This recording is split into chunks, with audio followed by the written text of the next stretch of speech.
आमतौर पर यही माना जाता है कि जो व्यक्ति गलत काम करता है उसी व्यक्ति को ऐसे कामों का बुरा फल भी भोगना पड़ता है। ये बात बिल्कुल सही है, लेकिन कुछ परिस्थितियों में यह बात गलत साबित होती है। ऐसी परिस्थितियों में गलत काम करने वाले व्यक्ति के साथ ही दूसरों को भी यह फल प्राप्त होता है। आचार्य चाणक्य ने एक नीति में बताया है कि किन हालातों से हमें दूसरों की वजह से परेशानियों का सामना करना पड़ता है।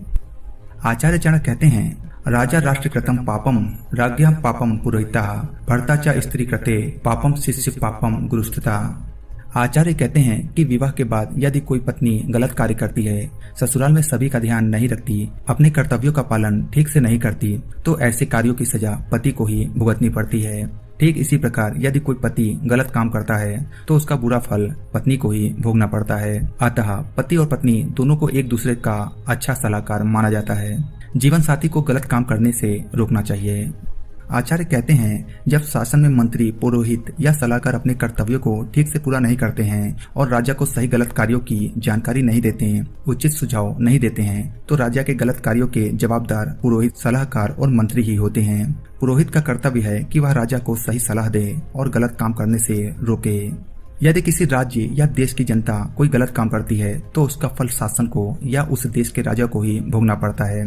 इसलिए यह राजा या शासन की जिम्मेदारी होती है कि प्रजा या जनता कोई गलत काम ना करें। जब राजा अपने राज्य का पालन सही ढंग से नहीं करता, अपने कर्तव्यों को पूरा नहीं करता, तब राज्य की जनता विरोधी हो जाती है और वह गलत कार्यों की ओर बढ़ जाती है। ऐसी परिस्थितियों में राजा ही जनता द्वारा किए गए गलत कार्यों का जवाबदार होता है। यही बात किसी संस्थान या किसी भी टीम पर भी लागू हो सकती है। टीम के सदस्य या संस्थान के कर्मचारी गलत काम करते हैं तो टीम के लीडर या संस्थान के मालिक को उसका बुरा फल प्राप्त होता है। इस नीति के अंत में आचार्य चाणक्य कहते हैं कि जब कोई शिष्य गलत कार्यों में लिप्त हो जाता है तो उसका बुरा फल गुरु को ही भोगना पड़ता है।